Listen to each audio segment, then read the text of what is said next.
to call this next video Never-Ending Circle of Winter Camping. So we're out exploring around camp a little bit. This is maybe about 1 kilometer from the camp. Pretty thick in here, but if you go back in that direction, about to where you see the big spruce tops, we're right there. It's all wide open, really easy walking. This fringe area here, we're coming up on an old burn area, and that borders a swamp. But you'll notice there are a lot of birch trees in here. A lot of them are dying out too, just because the evergreens are taking over. But this is why it pays to explore. That chaga there is about twice the size of my hand. So looks like I'll have some fresh tea tonight. Anyways, hunt continues.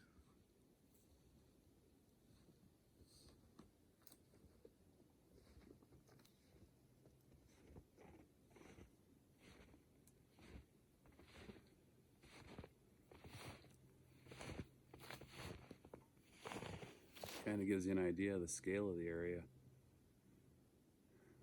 Navigating in here is an absolute nightmare.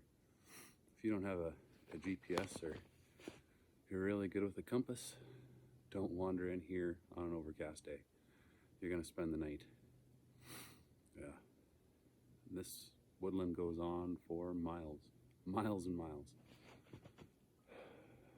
Well, but all I've seen today are coyote tracks. I've been wandering around. Just did a loop, probably about 2.5, 3 kilometers long. Still about a 0.5 kilometer from the camp, so walk back there, get supper on the go. This is my new Boreal Mountain Anorak. I'm sure everybody knows about them, but it's a really nice piece of gear out here. It's 95% wool. This is the rough model. And wool's a great thing. Even if it's soaking wet, it's still warm. You know, fall in water with wool, take it off, wring it out, throw it back on, keep you from freezing. That's always handy in this country. Even right now, you go down 2 inches underneath the snow, everything's still thawed out. I was walking down by the marsh there, and every time I put my foot down, there'd be a little bit of water that was in my boot print. And it's been -10 during the day for the last 3 days, and this morning actually it was -18 in my tent. So I mean, it's been chilly, but once the snow falls, it's really hard for the ground to freeze up. Yeah. Well, is what it is. Why they always got to be out of reach. If I had my axe, I might be able to get it, but yeah, I don't have my axe. Well, that's a second nice piece of chaga I've seen out here. Yeah, we'll keep looking. There's probably some more somewhere in there. And down there is where we went in. And then this is where we just came out. Out. In. Out. In.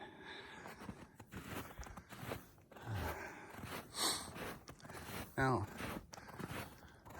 some people might think it's funny, but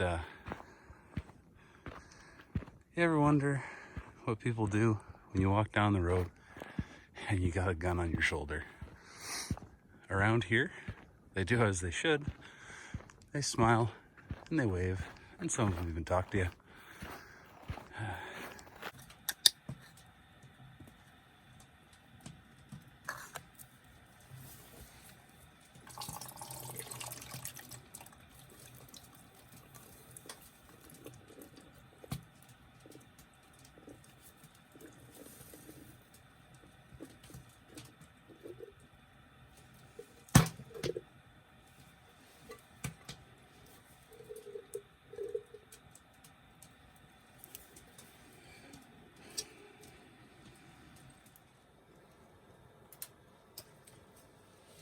So tonight we're gonna have a little special treat.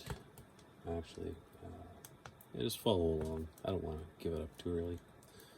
This is sesame oil.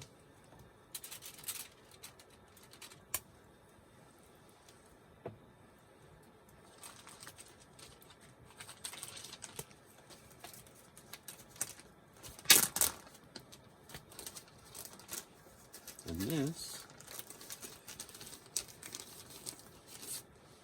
is some wild sockeye salmon. Actually brought it back when I was on my Yukon adventure.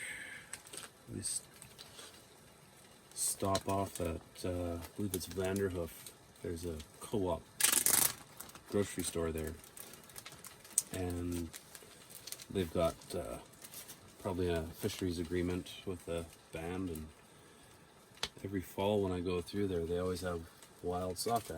So I make sure to bring a little bit back home with me.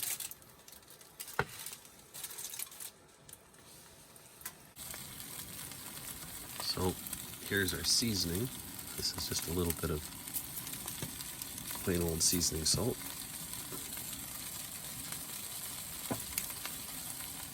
And I really prefer my salmon smoked. But this is what I do when I'm cooking it in a pan. I give it a couple of tablespoons of brown sugar.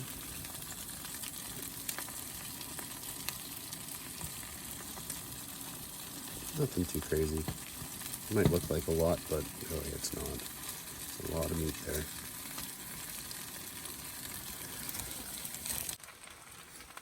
After a busy day out in the field too, it's nice to have something hot. I'm not a caffeine sensitive person, so I like to drink coffee. Probably a little bit too much.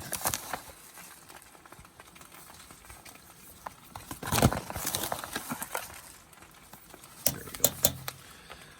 This is Sniper's Hide from Black Rifle Coffee.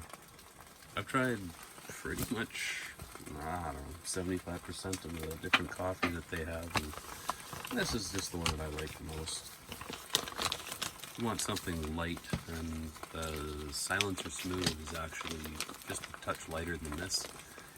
And after this, I think you start going into the darker roasts like AK-47 and the rest of them. But anyways, this is my little Stanley Boil and Brew. Awesome. Love this thing.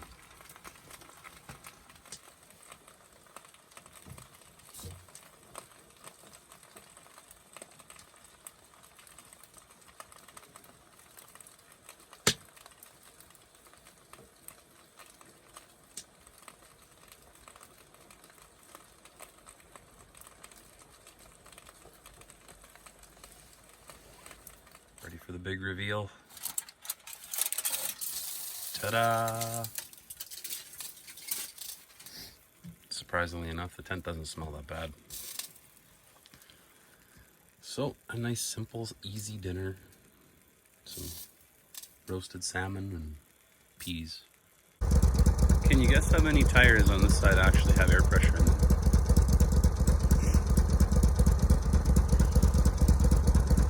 That one has 0. That one has 5 psi in it. That one has 0. And that one has 0. Never take for granted you got air in your tires when you have an Argo, because they look great, but there's nothing in them at all. If you hop in your machine and you just start riding around, oh, you're gonna have a very bad day. You're gonna have sidewall punctures. You're gonna have little broken track guides here. They snap off after they chew through your sidewall, get tangled up in the rim, and then they throw that track inside the body or completely off the machine. So yeah, check your tires. Low pressure tire gauge. Follow the instructions in the Argo manual for the tracks, and you shouldn't have any trouble.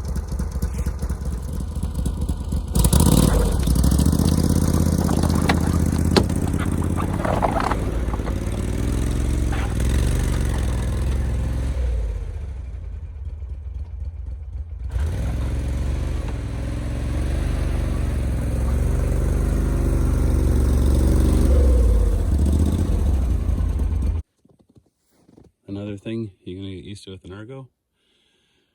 Lubing chains, greasing bearings.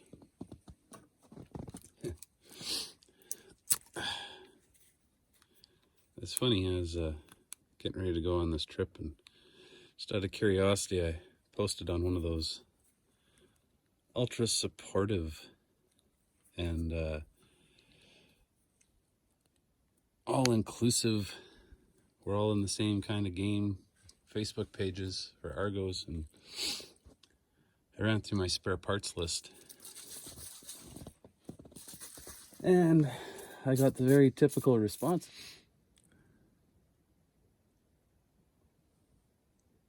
It's really nice country out here. Actually, I'm north of where I'm camped. It's kind of up on a mountain. It's the highest piece of land, probably for 50 miles, 100 miles. And the terrain here is really varied. You get some of these old poplar areas, and you get into the spruce. But the Argo, I was trying to resist using it actually. Number one, if you break down out here, I mean, you're screwed. I've got a bucket of spare parts in the back, but you never have the right thing, that's for sure. And with the Argo, you can get into places that you really just don't want to be. Kind of also turns us into a glorified road hunt. And road hunting has its place. I mean, I do some of it, but yeah. Sometimes it's just really nice to get out and do things the hard way.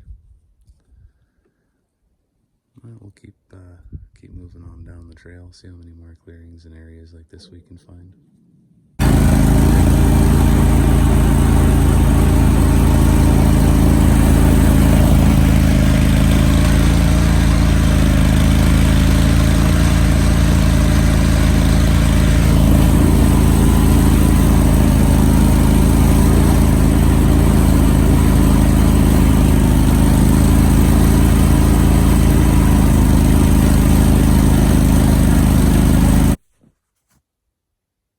Good day. Went a lot of miles. Rode a lot of cut line, just looking for tracks or anything. And all I've seen so far are wolf tracks and bunny tracks. So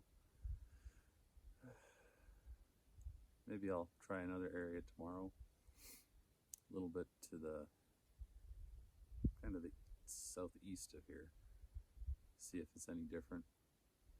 You cover a lot of ground in a day with an Argo. I had a side-by-side before, but it's just not the machine for me, not for what I like to do.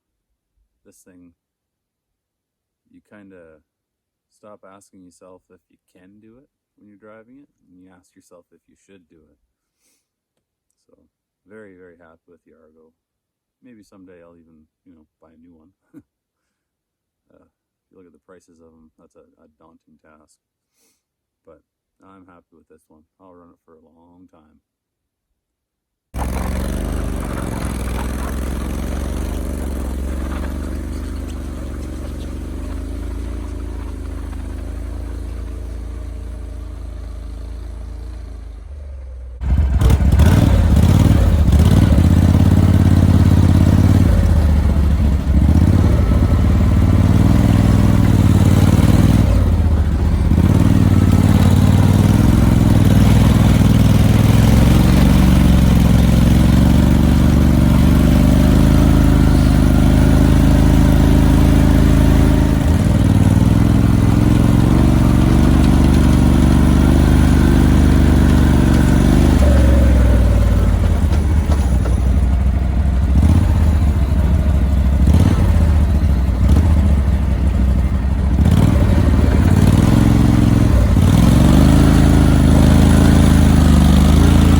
Got bored last night. Decided to carve a little spoon. I'm getting better, slowly. I actually got the Beavercraft wood carving kit. Comes with a spoon knife, a chip knife, and just a regular old carving knife. And it's a really good set, actually. I'm not a professional woodcrafter, but it's done everything I wanted it to do and a little bit more. It's surprisingly sharp right out of the package. And it stays sharp for a good long time. So I'm very happy with that.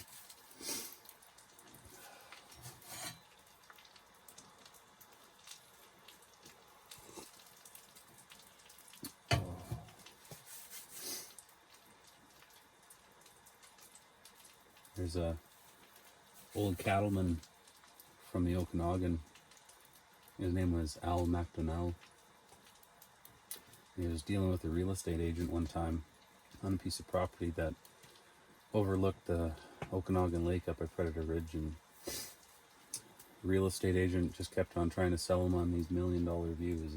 Oh, look at the $1 million view. And this was before real estate in the Shuswap was worth a hell of a lot. And Al just wanted the land to graze cows on. So Al looked at the real estate agent and said it takes a lot of $1 million views to put a pound of fat on a cow. I think that expression also applies to hunting. It takes a lot of really pretty views and a lot of big country that's just beautiful to support animals. It's nice getting out here and looking for them, but yeah. Well, I skipped breakfast today. I was in a bit of a hurry, so that's supper, and it is going to be great.